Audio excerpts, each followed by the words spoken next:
Hello and welcome to Reality Bites, the unsold stories powered by the agency. I'm joined today in this episode by the effervescent, and if you know her, you know she's up and about, and I talk of Vanessa Barry. Question, first of all, welcome. How long have you been in real estate? I've been in real estate 2009, so I think 17 years this October. Didn't get there the easy way, did you? You did a fair bit. Now, you studied to do a whole range of things. I see with interest, you told me you studied to be a flight attendant, do criminal law, marketing. What happened in any of those? Okay, so I went to go study all of those. So I'm not very good at study. I wasn't very good at school. So I just thought, okay, Dad told me to be a flight attendant because I would be looked after by a pilot. And I'm like, okay, don't think I want to do that. Marketing always interested me, and criminal law I just found quite interesting until I had to go to the law courts, do a case study on a particular case, and I didn't agree with it, so I didn't continue criminal law. You just got emotionally attached. I did. So Dad tried to get you to become a flight attendant because he thought a pilot would come along and it would be the pilot flight attendant. Whisk me away. Well, I don't know. Really? Yeah, I remember him saying that. Hello, Dad, if you're watching. I hope he's not going to watch. Now married and happy, which is nice to see. So in a nutshell, how did you get to real estate? Where was the start in the mindset was, oh, maybe I'll try real estate? Was there a moment? Was there a person? Yeah, so I think the moment was I'd done a few different jobs, and for the most part of my childhood meaning in my teenage years, I did a lot of retail work. So I started retail when I was 13, even though you weren't allowed to start when you were 14. They allowed me to. And from there, I just thought I'm really good at selling anything. And I loved architecture. I loved talking to people. So I thought, I think the next stage is, well, why don't I try real estate? Because it's sales, it's helping people, you get out and about.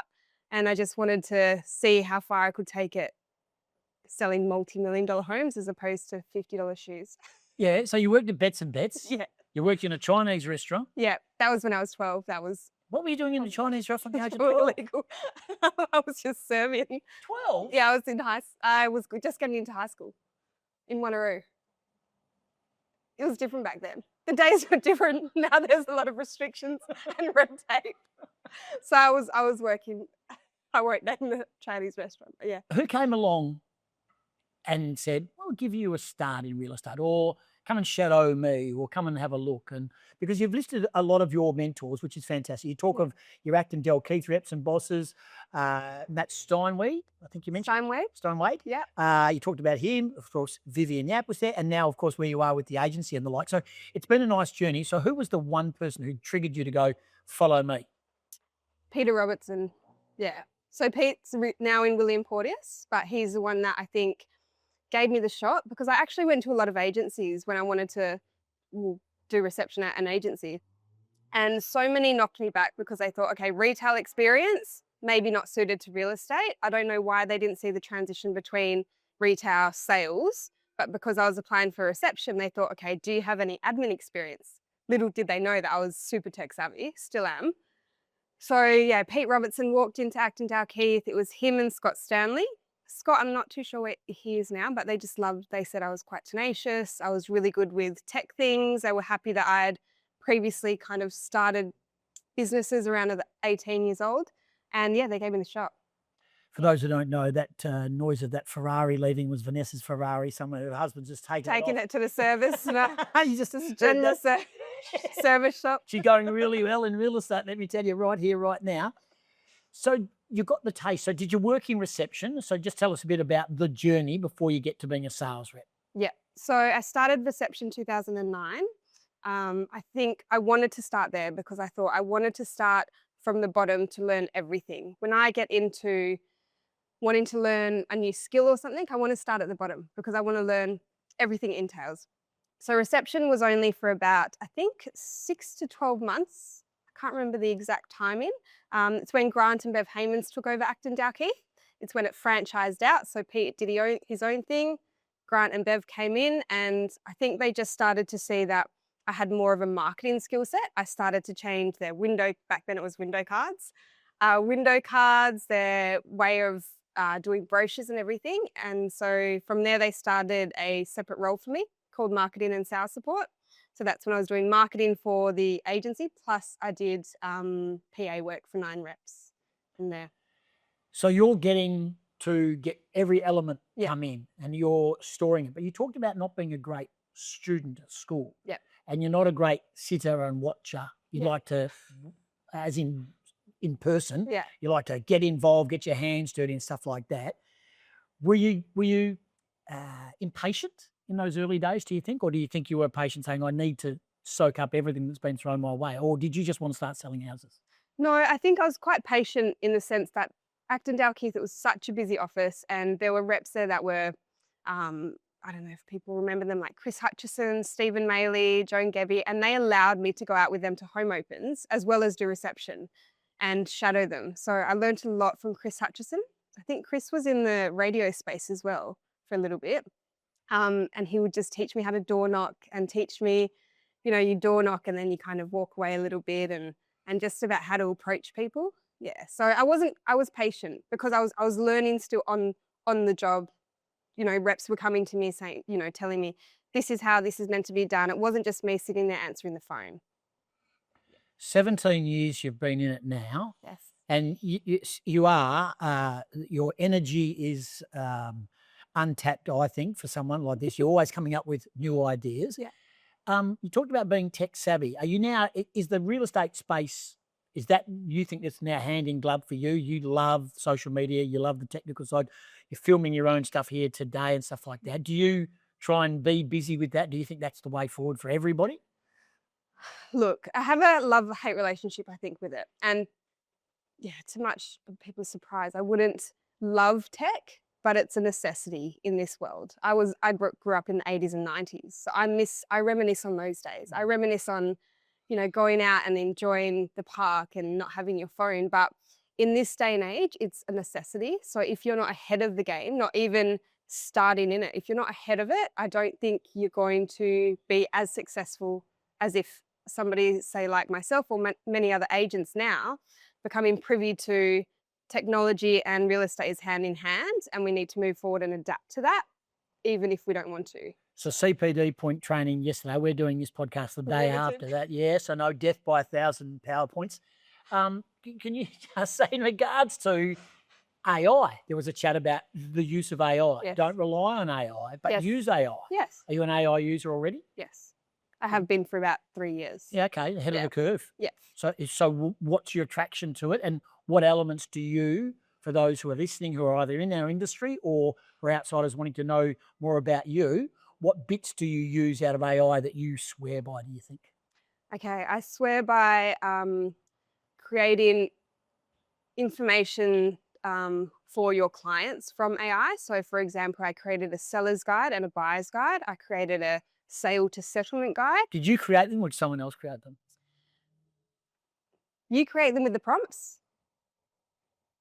AI creates them in its entirety. Garnishes. And then I recreate it in my marketing app. So you edit, edit the edit. Yeah. Yep, nice. Yeah. So you need to do that, 100% and you need to make sure you proofread, because obviously ChatGPT, everybody's using, it pulls information from all sources. It pulls it from REWA, RP data, general news articles, Wikipedia, Reddit, all these different sources which aren't completely accurate. And if I'm in the market knowing that my sale to settlement guide is different to what ChatGPT says, I need to alter it. But it gives you a good basis, I think, a good template. You shouldn't use AI to say, I'm thinking of what this lighting is where it's little light bulbs hanging. Tell me what that lighting is, and it's festoon lighting. Try and use your brain a bit. I think, AI is good for prompts and templates.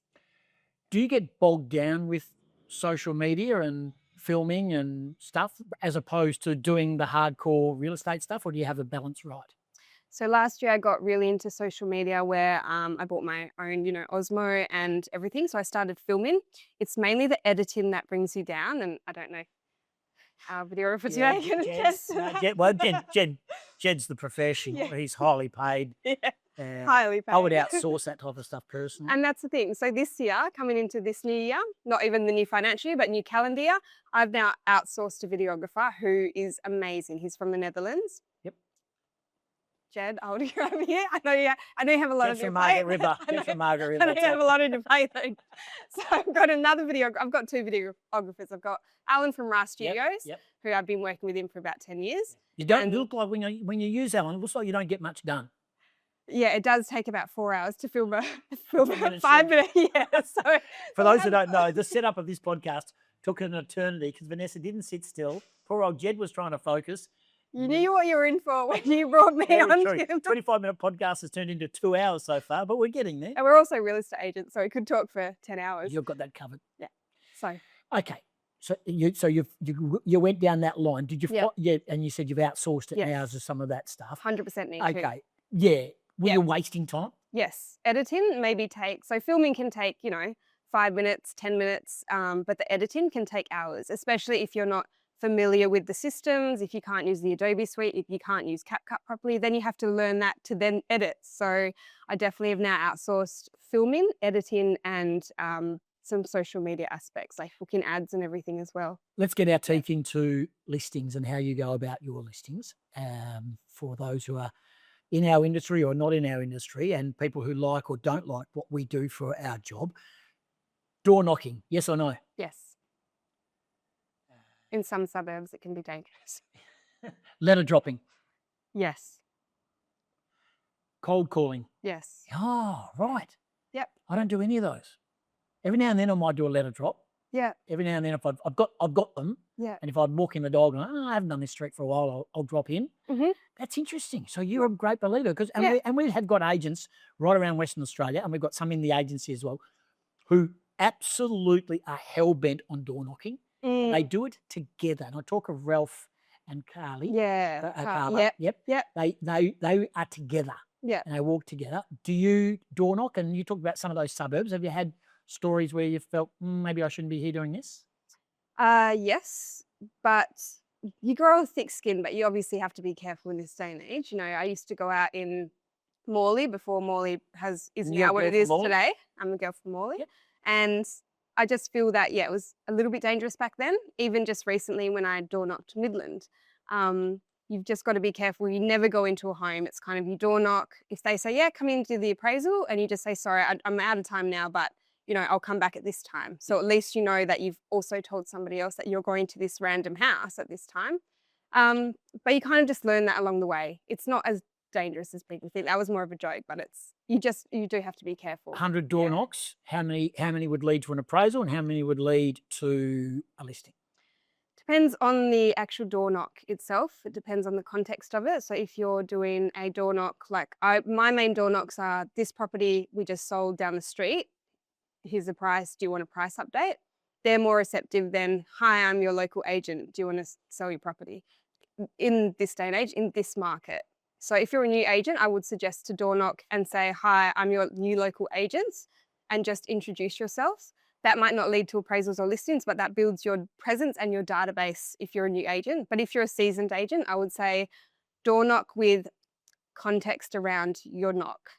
It's not just, hi, I'm a real estate agent. Do you want to sell your home? It's, I'm the local real estate agent, and here is the information I'm giving to you that I think you would find beneficial.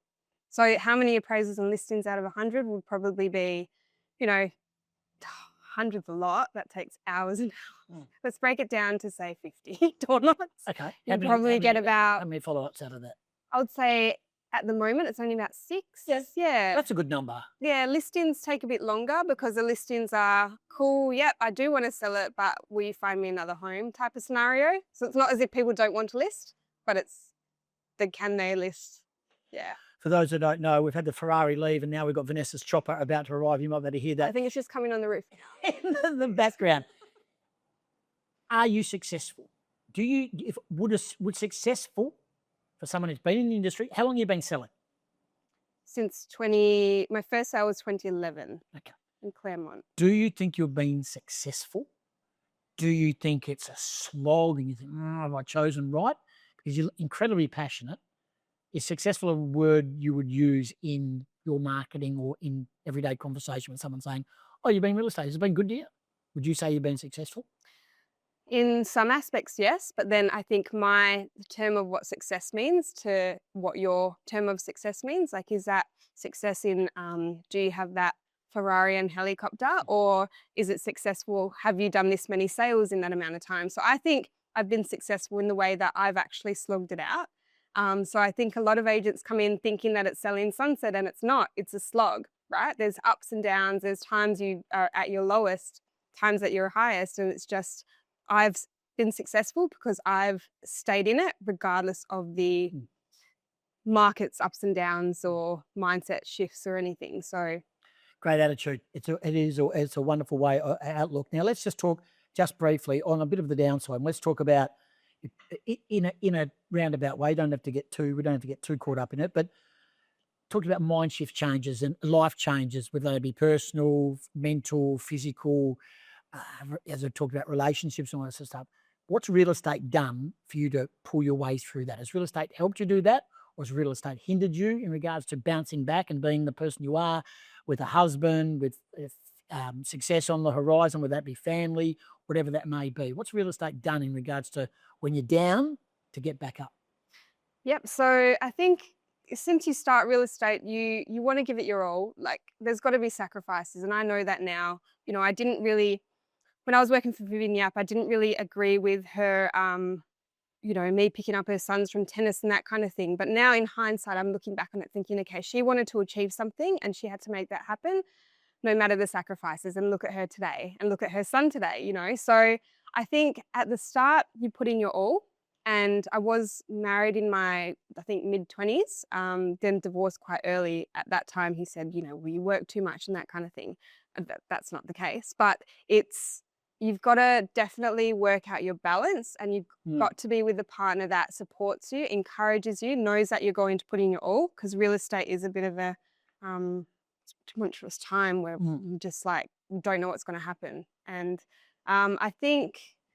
yeah, and then if life just happens in general, you've got to be careful in the real estate industry, especially where there's different agents where they're in it for the success, or they're in it for the look of being a real estate agent, or the party aspect. So you've got to be careful, obviously, not to go with the wrong crowds, which I've done so many times in the past. So you fall off and you've got to get back up. Tell us about that. Can you share with that when you talk about, well, no names, no pack drill, but when you say you fall off the wagon, yeah, what are you talking about?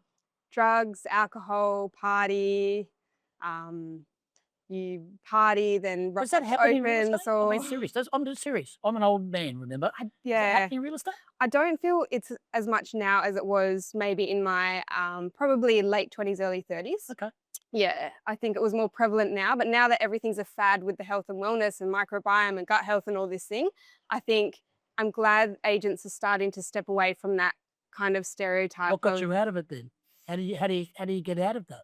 You just need one person to believe in you, I think. And I had that one person, and Can you share who that is? it's my best friend, Steph. Yeah. So she pulled me out of it the second time, but the first time if you're somewhere in a place in a dark space, it's either you think, it depends on how strong your mindset is. You've got to think, okay, am I going to just sit on this floor now and just waste away, or am I going to work towards this because I need to help my family? So it's just whatever part of your brain is also stronger. You need to pull yourself out. You are an interesting character, and I think I'd love to delve more into that, because I think a lot of people would like to see that rawness of you, and they see the positive you and the smiley you and the giggling you. Yeah. Also, the very talented. You are incredibly talented, so go well. Now, what about looking after yourself in regards to body and mind, which you've talked about, and your wellness in general? I see you love playing golf. You're always pumping weights. You know, you're always conscious of that. Yeah. Do you design your day and your week around the balance of getting that right? Definitely. Yep, without fail. So I started martial arts at such a young age with Dad, and then went into dance, and then started in the gym at 15. So I think it's just ingrained in me that I should always stay fit and healthy, especially... I just looked at your guns then. Thanks. Yeah. But, Nice work. but it's more for longevity of your body. Like, you know, when you're younger, especially men, maybe it's a vanity thing, and with women it's also vanity. But for me now, at the stage of life I'm in, I feel it's more of a longevity of my body, energy. You know, if people are diagnosed with mental illnesses, it helps. I feel nothing has to be medicated, because you're medicating just with the exercise, the walks in the sun and that kind of thing. So it's very important to me. Yeah, it is. And people who don't follow Vanessa on social media can. And you can see that energy come through and that enthusiasm, which is absolutely brilliant. All righty. What do you want to do in real estate? What's the end goal? The end goal, so I've done my diploma, so I just need to pay for my triennial.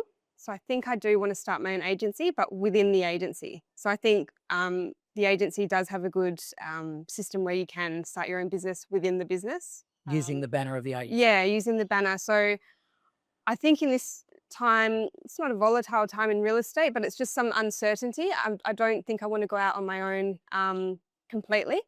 I think it's good when you build a brand, you know, someone like, you know, say Vivian Yap or someone, they've built a brand where you think she's the agency, or like she's got her own agency, but she's under a banner. Yep. But you wouldn't think that kind of thing. So I think it can be done. So that's my end goal. And also, I think more recent times, I just spoke to an agency rep last week in Canberra, and he said, you should be a real estate trainer. I was like, oh, I've never thought about that before. So I'd like to do that as well. Tom Panos. Describe Tom Panos. Tom? Blunt, direct? No. Tom, I've been following Tom for, again, probably a decade or more. And like everybody, I disagree with some things he says and agree with some things, but I like his honesty and I like that he doesn't care about being his authentic self, because that is the most important thing is in this day and age, is just to be yourself. He never falters from that. I love his auctions. I love his auctions. He's a terrific auctioneer. He's hilarious. He is very and he's funny. done so well in his brutal. life with his health. Yeah. He's brutal and he's That's had a what real you health need. battle as well. Yeah. So, yeah, he's a really positive person. All righty. Last couple before we get the quick fire questions to finish our podcast with. We're chatting with Vanessa Barry on Reality Bites. Now, Vanessa, what's the benefit of a home open? When you open the door and put the mat down for people to come to a home open, what do you want to get out of the home open? Connection with people. That's about it. Build your butt. Are you all about database building, or is that? I don't quite get the database. Yeah, it's important. Is it? I've got about 6,000 or something plus in my database. Yeah. My nurturing of my database can be a lot better, but I've put things into place this year. I don't know how to do it. I don't know how to do it. But database is important. Okay. Yeah, database, if you have chosen a core area, 100% important. If I'm doing like myself now, I've chosen a core area this year to service. However, in the past, I've got, you know, listings at the moment in Midland, Clarkson, that kind of thing. Not as important. No. Best sale you've ever had, and I'm not talking money. I'm talking about the thrill of nailing the sale for your client, where it might have been a property that, it's just not going to sell, or the market suggests we're not going to get. Do you have one that jumps off the page that you thought this was the perfect marketing listing campaign? I feel there's been a lot of perfect marketing and listing campaigns, but I think a standout sale for me would be this property I sold to this buyer in Burswood, an apartment. Her name's Cheryl, the buyer. And the sale itself was a bit difficult. There was things with caveat, someone owing someone money with the seller's side and that kind of thing. But she was lovely. And I think because I pride myself in making the connection with people and I genuinely care about people, we've become friends. I think Cheryl, I don't want to get this wrong, I think she's either 50 or 60, I'm not too sure. But she is just amazing. And we catch up for, you know, a beer or lunch or something. And we've just now created this bond that's more than real estate. So that sale stood out for me. Plus she's given me 2 of her other properties to sell. So that was a byproduct of what became a friendship. But I wasn't going after that transaction of getting her other properties, but it's just going to happen, especially if you build that relationship with someone. Tell us about a listing, a property, whatever that you've walked away from too hard. You just said, I can't sell it. Difficult client that you're working for. No names, no Pactril again, but you walked away and gone, too much energy being wasted here. I'm not getting this done. Yep, I think Have you had those? just one. I think of just one, and it's only been when I've been with the agency. I think they actually even contacted our big bosses, but I just walked away from it. Why? Can you share with us He was in Beachborough. He was really lovely. We listed it. When was this? This was probably about 4 years ago, before the market started to go really crazy, and I think I don't know what he wasn't happy with, but he was trying to just say, you know, I sent you this message or whatever, but I have screenshots of a lot of things. So when he's trying to say you've done this and it clearly states that I haven't, but because he kept deleting my messages and making it that I hadn't contacted him. Sure. So I don't know what it was, It's but not I was too just like, hard this is for just both? weird. Yeah, it was just a strange dynamic because Okay. I thought, okay, I'm dealing with a liar where my values are being transparent and honest, so it's not going to work. So people do business with people they like, and I don't like you. So you don't have to like everyone. A lot of people, I'm sure, don't like me. You into development? Are you into Yes. selling developments? Can you Yeah. share with us what's the passion about that? I mean, whether they're selling off plan or they've already been built. I've noticed on your social media you've been busy with that. Yes. So I worked for Blackburn after Acton Dalkeith. So I was at Acton Dalkeith for 5 years and I went to Blackburn. So selling projects there. So the big apartment developments, RAS Swanbourne was my first. I sold a lot in the Springs in Rivervale. Moved on to a few. So I got that thrill of knowing more about construction, architecture, because you're seeing plans, you're selling a 2D floor plan and making it a dream for somebody to buy this $1 million apartment. So I got really passionate about that. Then I learnt more with Sterling Capital. I learnt about site acquisition, capital raising. That's when we could get foreign investors. Now that's a bit difficult. And again, more about architecture. So I think I've got a passion for developments. I think it would be for my forte because I worked mostly in the development space. But now this year and last year, I've started to learn more about small developments. So getting the 1,000 square metre block, chopping up, doing a fees on, putting how much would you get out of 4 properties, get an ROI if you do have syndicate investors and that kind of thing. So I do have a passion for the construction aspect mixed with selling the dream, mixed with the end products of the build. I like to finish with some quick fire ones, right? Yep. Coffee of choice. I don't really drink coffee anymore. What do you mean you don't really drink coffee anymore? Is that because you're crazy enough and you don't need the caffeine? Yes, So what pretty do you much. drink? It gives you the shakes. What do you drink? I drink matcha.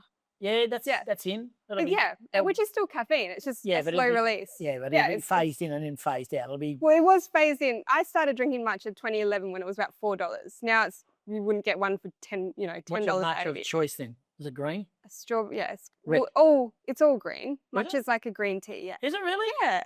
Should educate people on matcha. Yeah, nothing. More antioxidants and better for you. But I like the strawberry matcha with oat milk. What's the team or sports person that gets you on the edge of your seat that you get excited about? Well, for the past few years, I've gotten really into NRL. So I'm really excited that the Perth Bears are coming. Yes. Yeah. Melbourne Storm are coming in August too. I love the Melbourne Storm. I'm probably more of a Roosters. Oh, okay. Yeah, Roosters. But now I don't know how I like Roosters. But then the Tigers caught my eye. Okay, I don't have a favourite rugby team, but it will be the Perth Bears. Some people call me a rooster, you know. See that? Restaurant. Then I call you a rooster. If you were to open a restaurant, yes, what would be your signature dish? What would you make that everyone would go, wow? Italian cutlets, which are called coteletti. What's your hidden talent? What are you good at that no one might know? I can draw. I'm quite artistic. Oh, really? Yeah, quite artistic in the music space and drawing. Okay. Yeah. One little add-on to that, has your golf improved? Because I think you're a bit of a takeaway type golfer. You don't sort of have the big arc and swing. You sort of lift up and then chop down. You've had lessons. I can see all of that. I haven't had lessons. You need lessons, I know. Vanessa. My husband's bought me lots of lessons, and I think I'm going with one of the agents next week, so he can teach me. My golf hasn't improved. I'm really good at putting, but I know my swing is shocking, and I don't know what irons to use at what point of the game. But I love golf. I will keep playing no matter how bad I am. The closer to the hole you get, the higher your number. So 5 in your mid-range, then you go 6, 7, 8, 9, pitching wedge. Okay. And SW, if you're in the bunker, is a sand wedge. I use a 5 pitching wedge, driver and putter pretty much the whole course, whatever course I play. That's okay. As long as you know your stuff. Last one for you. What's the best part about being in real estate? Meeting people. Yeah. Meeting people from all walks of life, whether you're in Dalkeith, and I used to love speaking to my Dalkeith mums who may be married into the mining industry coming from Lockridge, or I don't know, just meeting all different people from all different countries as well. Yeah. You're a star. I love your energy. I've always liked your energy, and we've always had some sort of weirdo connection, but it was great to sit with you and chat.